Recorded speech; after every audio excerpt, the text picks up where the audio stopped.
Bonjour, cours gestion électronique des documents, 9e chapitre, étude d'un logiciel de GED, gestion électronique des documents, open source. J'ai fait des recherches sur Internet pour vous choisir un logiciel de gestion électronique de documents.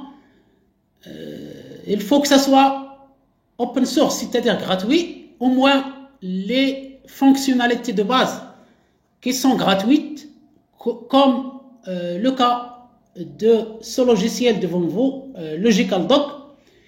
J'ai choisi donc ce logiciel, je l'ai trouvé par hasard sur Internet. Ce n'est pas de la publicité, mais je vais vous le présenter pour des raisons pédagogiques uniquement.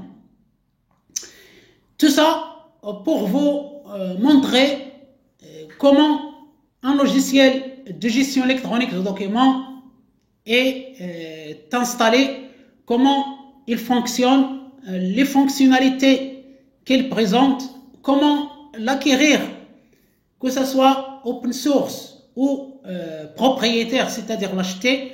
Donc, l'objectif de ce chapitre, c'est de vous donner un exemple de logiciel GED.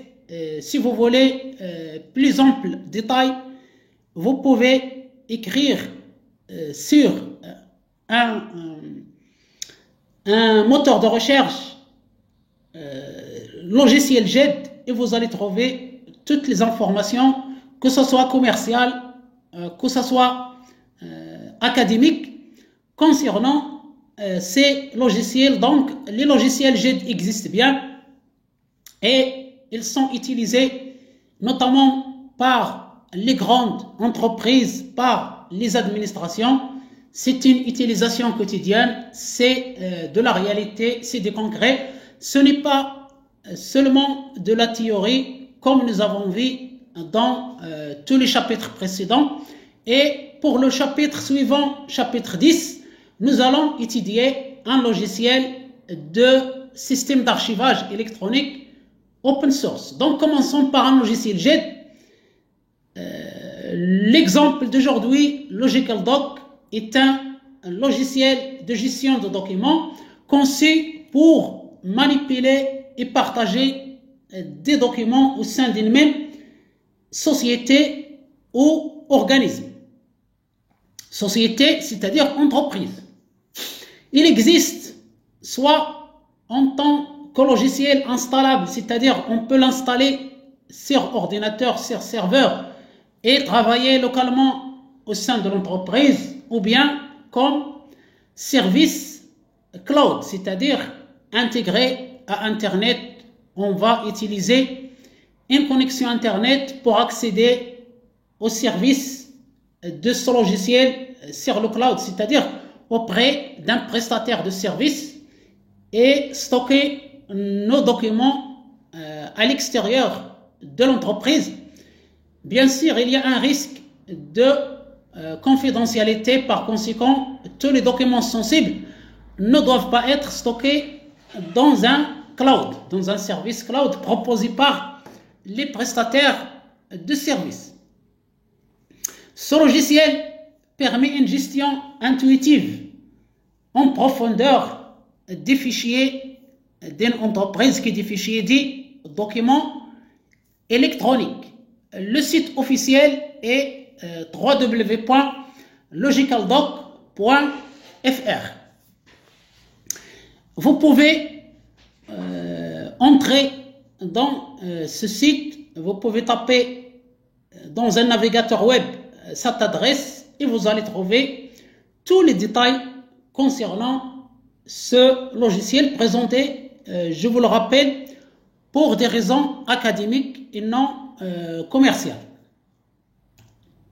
Quelques principales fonctionnalités de ce logiciel: l'indexation de texte complet, métadonnées, templates, versions, code barre et paramètres personnalisés. Nous avons parlé de l'indexation, c'est-à-dire le fait de choisir les mots-clés, les descripteurs pour décrire le mieux un document pour des fins de recherche par mots-clés.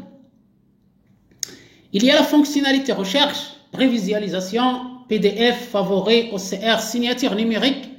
Nous avons parlé de la signature électronique, exportation des documents, assistance multilangage. Une autre fonctionnalité, l'importation depuis les archives compressées, zip ou RAR, dossier simple ou par suivi, email, document scanné, c'est-à-dire il permet de gérer les documents papier en les scannant, en les indexant et en les mettant dans une base pour effectuer les recherches, les consultations. Autre fonctionnalité de ce logiciel de gestion électronique des documents, l'édition de documents par plusieurs utilisateurs, les notes, messagerie interne, évaluation, abonnement, flux RSS de travail, l'administration des utilisateurs, des groupes d'utilisateurs, groupes administrateurs, groupes invités, groupes utilisation avec pouvoir, etc. Les statistiques, les tâches, les événements, les quotas de stockage, l'identification, les doublons, les versions, intégration à d'autres systèmes d'exploitation, à d'autres plateformes, iOS, Android, WinDAV, CMS, Microsoft Office, Outlook, Active Directory, Amazon Istawa, LDAP. Rappelons que c'est un logiciel de gestion électronique de documents. Par conséquent, on peut bien modifier le document, le mettre à jour, le supprimer, bref, gérer toutes ces étapes depuis la création jusqu'à la destruction ou l'archivage définitif. Comment installer ce logiciel? Si vous voulez installer ce logiciel et le voir ou bien travailler avec ce logiciel, il est gratuit, il est open source. Moi, je l'ai installé sous Windows, ce système d'exploitation Windows 10. D'abord, il faut télécharger les programmes suivants. Premier programme à télécharger, Apache Tomcat. C'est pour la gestion des pages web, pour l'interface utilisateur avec un système de gestion de base de données SGBD. Télécharger aussi le deuxième programme GDK, c'est un programme Oracle et ça concerne aussi la manipulation entre pages web et bases de données. Troisième programme à télécharger, exemple, c'est une interface de système de gestion de base de données. Vous allez trouver le système de gestion de base de données MySQL. MySQL est un logiciel de fichiers, un système de gestion de base de données gratuit, open source. Par contre, le logiciel SQL Server de Microsoft est un logiciel propriétaire, c'est-à-dire il faut payer, il faut l'acheter pour l'installer et mettre une base de données. Le SGBD Oracle aussi est un logiciel propriétaire, il faut l'acheter de la société Oracle. Voilà, il y a Access de Windows, mais c'est un petit SGBD. Il vaut mieux utiliser SQL Server si vous voulez acheter un SGBD ou bien MySQL si vous voulez un SGBD gratuit comme dans ce cas. Et enfin, quatrième programme à télécharger, c'est bien sûr le logiciel GED, Open Source Logical Doc Community Installer. Faites bien attention, il faut télécharger Logical Doc Community. Ça veut dire quoi communauté? Ça veut dire qu'il est gratuit, qu'il est open source, qu'il est gratuit, parce qu'il y a une version LogicalDoc qui est payante. Il faut la payer pour l'installer et travailler avec. Différence entre LogicalDoc communauté et LogicalDoc propriétaire. Par exemple, on peut afficher uniquement les documents format PDF à l'aide de LogicalDoc communauté, c'est-à-dire open source, gratuit. Par contre, si on veut afficher des documents par exemple, produits à l'aide de logiciels bureautiques, par exemple, traitement de texte, tableur, logiciel de présentation, il faut installer LogicalDoc propriétaire pour visualiser, pour afficher ces documents, parce que dans la version gratuite, ils ne peuvent pas s'afficher tout simplement. Voilà une différence parmi les autres entre LogicalDoc Community gratuit et LogicalDoc qui est payant.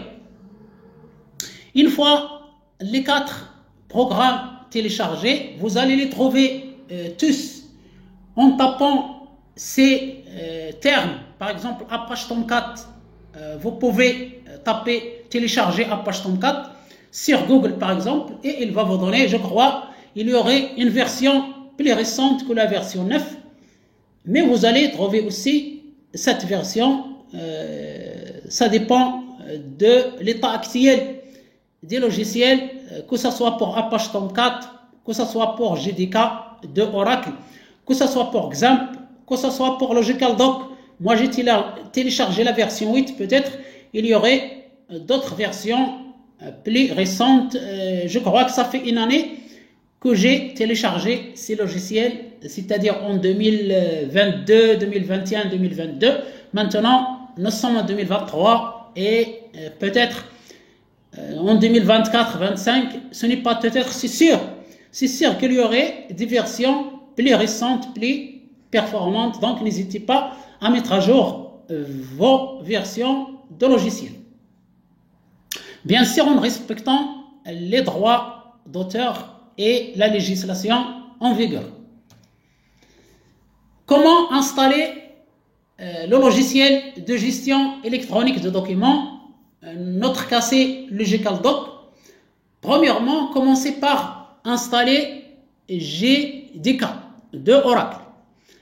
Après l'installation réussie, on va installer XAMPP qui permet d'installer MySQL, c'est-à-dire il faut choisir au moins d'installer le système de gestion de base de données MySQL qui est gratuit à l'aide de cet installeur XAMPP. Troisième étape, installer Tomcat 9 ou bien version ultérieure. Après l'installation de ces 3 logiciels téléchargés, on doit mettre à jour les variables d'environnement dans Windows. Allez dans variable utilisateur et écrire la variable suivante: Java égale C program files Java JDK 11 path, c'est-à-dire chemin égale C program files Java. Il faut écrire ça. Mettre à jour les variables système. Java Home égale C program files Java JDK 11.0.11. Après la mise à jour de ces 3 variables, on doit supprimer les autres variables Java comme Catalina Home, GRE Home, etc. Tout ça, c'est dans les paramètres système de Windows. 5e étape, on va redémarrer Apache Tomcat 9 dans service.msc de Windows. 6e étape, démarrer Apache, puis MySQL dans la console XAMPP. Ouvrir MySQL à l'aide du bouton Admin dans la console XAMPP, et MySQL est un système de gestion de base de données. Ensuite, on va créer la base de données LogicalDoc à l'aide des scripts SQL suivants: create database LogicalDoc, grant all privileges on to identified by with grant option. Grant, c'est-à-dire permettre, accorder tous les privilèges, tous les droits d'accès. Et enfin, flash privileges. Une fois la base de données LogicalDoc créée, on doit installer en dernier lieu le quatrième fichier téléchargé qui est le logiciel GED. On va l'installer, c'est très facile de l'installer, il suffit de cliquer sur install.exec deux fois, suivre les étapes suivant. Lorsqu'on vous demande utilisateur, mettez LogicalDoc, mot de passe, mettez SA, serveur, mettez localhost, port, mettez 3306, base de données, mettez LogicalDoc, créé à l'aide de MySQL, suivant. Ensuite, fin de l'installation. Ouvrir LogicalDoc, vous allez avoir un raccourci sur le bureau de ce logiciel GED. Il va vous demander le nom d'utilisateur et le mot de passe. Pour le nom d'utilisateur, login, mettez admin. Pour le mot de passe, mettez aussi admin minuscule. Voilà, c'est la fin de l'installation de ce logiciel de gestion électronique open source. Lorsqu'il est bien installé, il va vous donner la fenêtre suivante pour entrer le nom d'utilisateur admin et le mot de passe admin. On choisit la langue français, anglais ou autre et on tape sur connexion. On va accéder au logiciel de gestion électronique de documents qui a la fenêtre suivante. Il ressemble à l'explorateur de fichiers Windows. À gauche, on peut créer les dossiers, les sous-dossiers, puis on y insère les documents électroniques correspondants.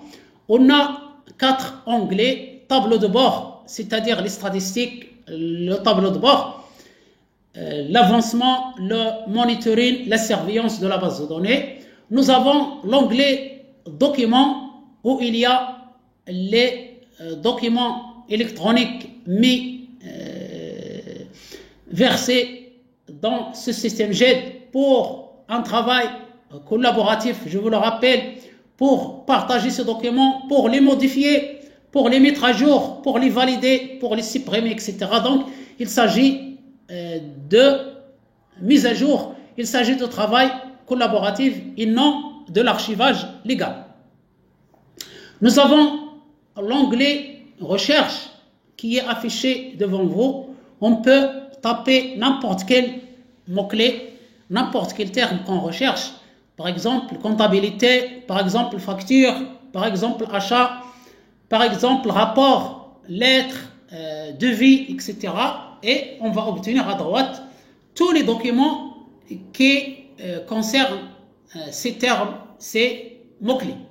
Enfin, l'onglet administration où on va créer les utilisateurs, les groupes, leur octroyer les autorisations nécessaires, qui est autorisé à y accéder, qui est autorisé à consulter les documents, qui est autorisé à les modifier, à les mettre à jour, qui est autorisé à les supprimer, qui est dans le groupe administrateur, etc. Voilà donc pour ce logiciel qui est un logiciel de gestion électronique de documents conçu pour gérer les documents de l'entreprise, que ce soit électronique ou sur version papier, après les avoir scannés à l'aide d'un scanner et les intégrer dans ce logiciel qui permet la modification des documents et non l'archivage électronique. On va passer aux travaux pratiques TP pour ne pas être, je ne sais pas, quelqu'un peut me dire que vous faites de la publicité à Logical Doc. Non, je ne fais pas de publicité. Je l'ai choisi par hasard pour vous montrer qu'est-ce qu'un logiciel de gestion électronique de documents. Vous aussi, vous pouvez choisir par hasard un autre logiciel de gestion électronique de documents open source. Pourquoi open source? Parce que pour le logiciel propriétaire, il faut le payer, il faut l'acheter et on n'achète pas un logiciel uniquement pour faire un travail pratique dans le cadre d'un cours. Ce que je vous propose, c'est de chercher un logiciel GED open source. Il y a des centaines de logiciels GED sur Internet open source. Bien sûr, il y a la partie commerciale, la partie propriétaire, la partie qu'il faut payer pour l'utiliser. Je ne sais pas si c'est une stratégie pour vendre les logiciels de GED. On met une partie gratuite avec des fonctionnalités de base. Par exemple, on peut afficher seulement le format PDF, les documents sous format PDF. Le reste, il faut payer. Peut-être que c'est une stratégie commerciale pour commercialiser ces logiciels. Quelles que soient les raisons, ce qui nous intéresse dans ce cours, c'est justement de savoir comment installer un logiciel de gestion électronique de documents, comment l'étudier, comment voir les fonctionnalités dont nous avons parlé dans ce cours, dans le cadre théorique. Pour le TP, vous pouvez choisir par exemple Mayan EDMS. Son site officiel, c'est mayanedms.com. C'est un bon système open source. Son utilisation est intuitive et il possède toutes les fonctionnalités GED recherchées. Et ça, entre parenthèses, c'est à vous de vérifier. Comme pas mal d'outils GED gratuits, il n'est disponible qu'en langue anglaise. Voir aussi cette possibilité. Est-ce que vous pouvez travailler avec un logiciel en anglais? Oui, c'est très simple. N'ayez pas peur. N'hésitez pas à installer des logiciels en langue anglaise. C'est très simple, c'est très facile. Si vous ne comprenez pas un mot, vous pouvez voir le dictionnaire pour avoir ce mot. L'anglais est très important. Si vous faites des études en informatique et dans tous les domaines, l'anglais est une langue universelle, une langue presque 90% de la documentation sur Internet est en anglais. Donc, on est obligé d'apprendre l'anglais et c'est le moment, c'est l'occasion d'installer un logiciel GED open source de votre choix. Ce n'est pas Mayan EDMS, ce n'est pas Logical Doc, mais un logiciel de votre choix, même s'il est en langue anglaise. N'hésitez pas à l'installer et à voir, étudier les fonctionnalités qu'il offre, faire l'installer selon la procédure décrite dans son manuel d'installation, le tester et pourquoi pas l'utiliser pour votre compte si ça vous convient. Voilà pour ce chapitre étude d'un logiciel de gestion électronique de documents. L'objectif, c'est de vous montrer un logiciel GED pour voir comment il se présente. Je vous remercie infiniment pour votre attention. Je vous souhaite une agréable journée et à la prochaine séance.